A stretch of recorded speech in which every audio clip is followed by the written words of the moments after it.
Well, a very somber afternoon to you and our SABC viewers once again. Flo, we're still stationed outside the Mthembu family home here in Emalahleni. And of course, just earlier on, you saw that motorcade that comprises of top government officials and other, stakeholders, entities like Brand SA and the NYDA. But I'm joined by the Statistician-General, Mr. Risenga Maluleka, who's also come to pay his heartfelt condolences to the family. Mr. Maluleka, is quite a somber mood outside here, and just interviewing people early on in the morning and speaking to the family members, you could actually see what kind of person Mr. Mthembu was. He was loved by all and sundry. Natasha, in our culture as Africans, we always say that you measure the size of the tree when it has fallen. And indeed, a giant tree has fallen in the name of Mr. Mthembu, Jackson Mthembu. We are coming here to condole with the family as entities and departments that reported to him.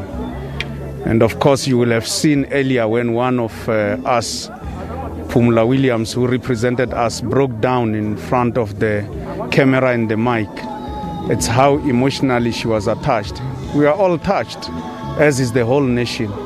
This is the man who lived his life straight to the point, down to earth. When he engaged all of us in the most simplest of forms. But he was straight to the point in all the responsibilities that he was given, including the last one where he had the responsibility to oversee many entities and many programs in government. He's done his greatest. Now that he has fallen, I do not know who will call me Wemganwami. That's how simple he used to put things. I reported to him, but the relationship was such that we are all at work making the work of government a success. We at SABC, where we work, we have an independent responsibility. And he made sure that such independence is upheld at all times. He reminded ourselves as SABC, myself as Statistician-General, and the Statistics Council, and the nation as a whole, including when he was standing in Parliament, that we must uphold the independence of SABC.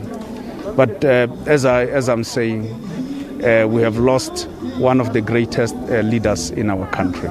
You just mentioned that he used to call you Wemganwam, and I guess from that, one would say that you had a very close relationship with him.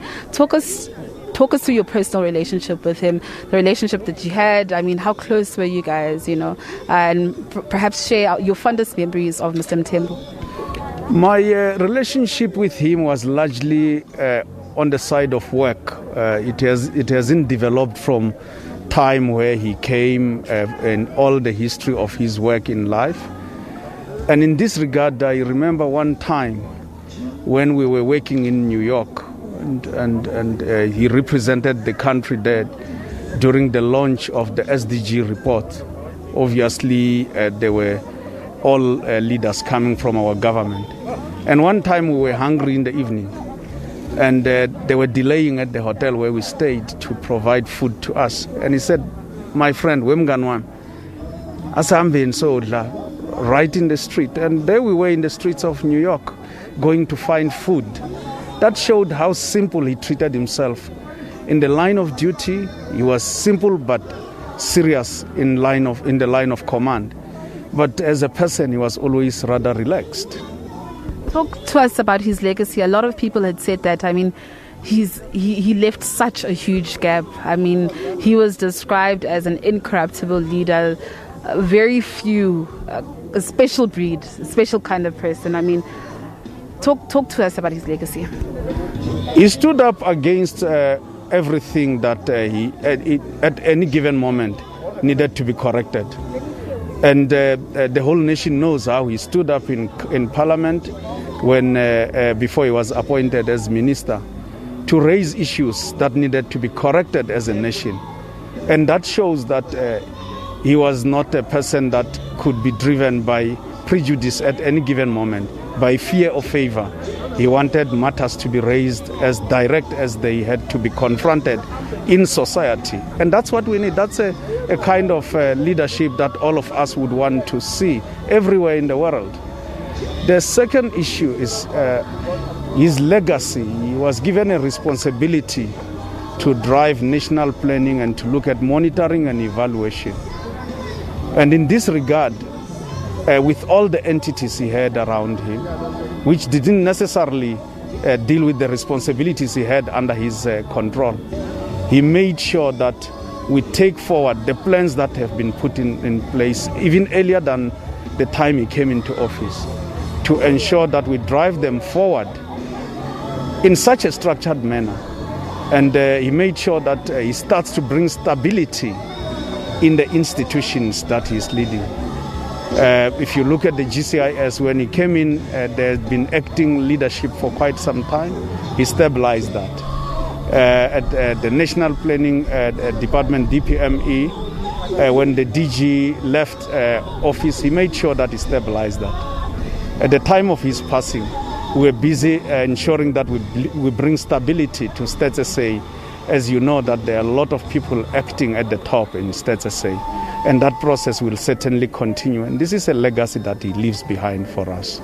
Just lastly from me, I mean, you mentioned something earlier on, you know, especially us as black people in our culture, when a person passes on, I mean, we go visit the family the whole week to support the family with, you know, whatever they need, whether it be emotionally and all these other aspects. But I mean, COVID has now changed, the way of life and how we actually mourn. And I mean, just perhaps talk our viewers through this whole process. I mean, we have to mourn Mr. Mthembu in a different kind of way. I mean, instead of going into the family home, we saw that motorcade, pass on. How difficult is it?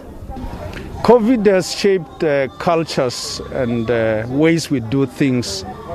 It has actually affected every facet of life, every aspect of life.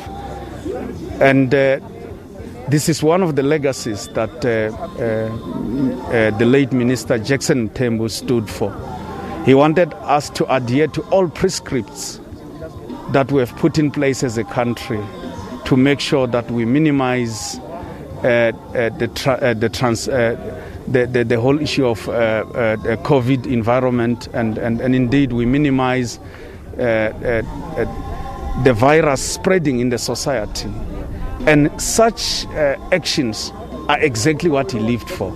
And in this regard, as we stand here not being able to honor him in the way we would have loved to under the life we used to live, or what we would call the previous normal circumstances, is what he lived for.